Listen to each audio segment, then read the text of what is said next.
Excuse me. சொல்லுங்க. அன்னைக்கு என் husband கிட்ட நீங்க ஒரு விசிட்டிங் கார்டு கொடுத்தீங்கல்ல, அதுல இருக்கிறது உங்க நம்பர் தானே? ஆமா. மார்னிங் ஒரு 11 o'clockல இருந்து உங்களுக்கு நான் 2-3 வாட்டி ட்ரை பண்ணிட்டேன். நீங்க எடுக்கவே இல்ல. சாரிங்க, நான் புது நம்பர்ல இருந்து ஃபோன் வந்தா எடுக்கிறது இல்ல. ஆமா, என்ன விஷயம்? நான் உங்க ஆபீஸ்க்கே வந்து பேசலாம்னு நினைச்சேன். பரவாயில்ல, சொல்லுங்க. அது வந்து அஞ்சலி விஷயமா தான். இல்லங்க, அஞ்சலியோட அம்மா. பிரியாவை பத்தியா? இல்லங்க, உங்க வைஃப் இல்ல, இப்ப புதுசா வந்திருக்காங்கல்ல ஒருத்தவங்க. ஆமா, தீபா. அவங்க தான் அஞ்சலி பெத்த அம்மா. அவங்களுக்கு என்ன இப்போ? இல்லங்க, அவங்களோட ஆக்டிவிட்டீஸ் எல்லாம் கொஞ்சம் டவுட்ஃபுல்லாவே இருக்கிற மாதிரி. நீங்க சொல்றது எனக்கு புரியல. நீங்களும் அந்த விஷயத்தை கேள்விப்பட்டிருப்பீங்கன்னு நினைக்கிறேன். என்ன விஷயம்? அஞ்சலி அஞ்சம்மாவுக்காக கொண்டு போன ஃபுட்ல பாய்சன் கலந்தது. ஆமா, நான் கூட கேள்விப்பட்டேன். ஆனா அதான் உண்மை இல்லையே. அப்படின்னு நாம நினைக்கிறோம். ஆனா ஒருவேளை அது வேற மாதிரி இருந்தா? என்ன சொல்ல வரீங்க? அது மட்டும் இல்லைங்க, அன்னைக்கு ஒரு நாள் தீபா அஞ்சம்மாவை பார்த்து மறையும் போது அஞ்சம்மா அவங்கள ஃபாலோ பண்ணிருக்காங்க. அவங்க எங்க போனாங்கன்ட்டு அஞ்சம்மாவும் பின்னாடியே போயிருக்காங்க. 4 ரவுடிங்க வந்து அவங்கள துரத்திருக்காங்க. அதுக்கப்புறம் நான் தான் அன்னைக்கு அவங்கள காப்பாத்தினேன்.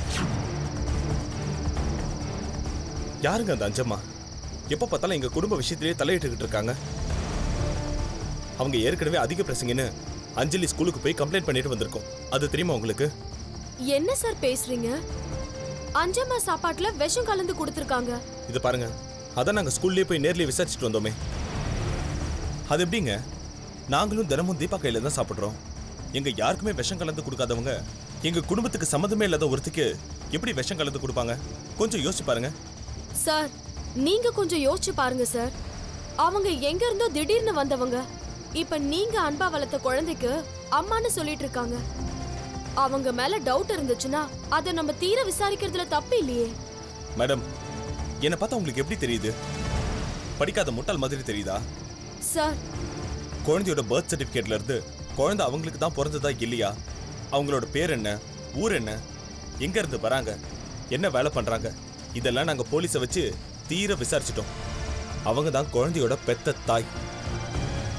குழந்தைய கொண்டு போகணும்னு ரெக்வஸ்ட் பண்ணி கேட்டாங்க. சர்ச் ஃபாதர் ஊர்ல இருந்திருந்தா அவங்க அஃபிஷியல் டாக்குமெண்ட்ஸ்ல சைன் பண்ணிட்டு எப்பயோ குழந்தைய கூட்டு போயிருப்பாங்க.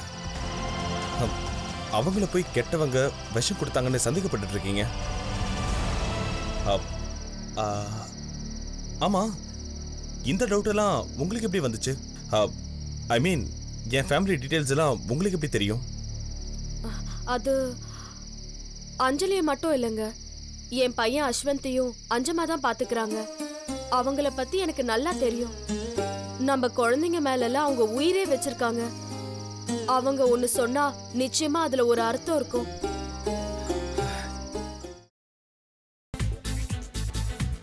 புதினா போண்டா தேவையான பொருட்கள்: புதினா 1 கட்டு, பாசிப்பருப்பு 100 கிராம், துவரம் பருப்பு 50 கிராம், உளுத்தம் பருப்பு 2 தேக்கரண்டி, கடலை பருப்பு 2 தேக்கரண்டி, பச்சை மிளகாய் 2, இஞ்சி சிறு துண்டு, தேங்காய் துருவல் 1 கப், சீரகம் 1 தேக்கரண்டி, எண்ணெய் தேவையான அளவு, உப்பு தேவையான அளவு.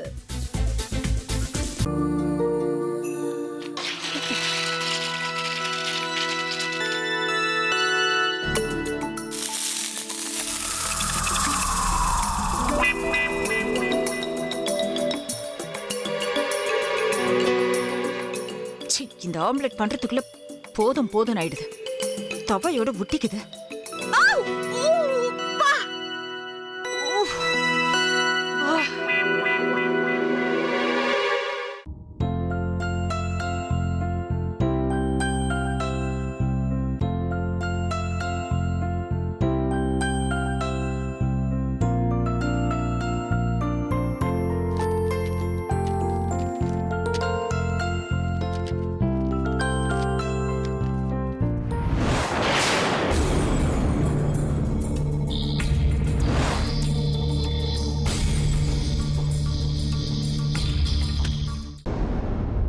அமிர்தா இப்ப என்ன பண்ணிக்கிட்டு இருப்பாங்க? நாளைக்கு எல்லாரும் சேர்ந்து அவங்க வீட்ல பொண்ணு கேட்கறதுக்காக போறோம். என்ன மாதிரி அவங்களும் ரொம்ப எக்ஸைட்டா இருப்பாங்களோ. அதான் ஃபோன் நம்பர் இருக்கே, ஃபோன் பண்ணி கேட்டுடலாம்.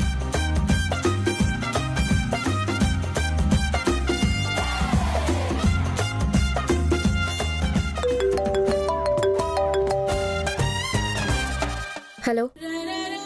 ஆஹா, தேன் மாதிரி உங்க வாய்ஸ் ரொம்ப ஸ்வீட்டா இருக்குங்க.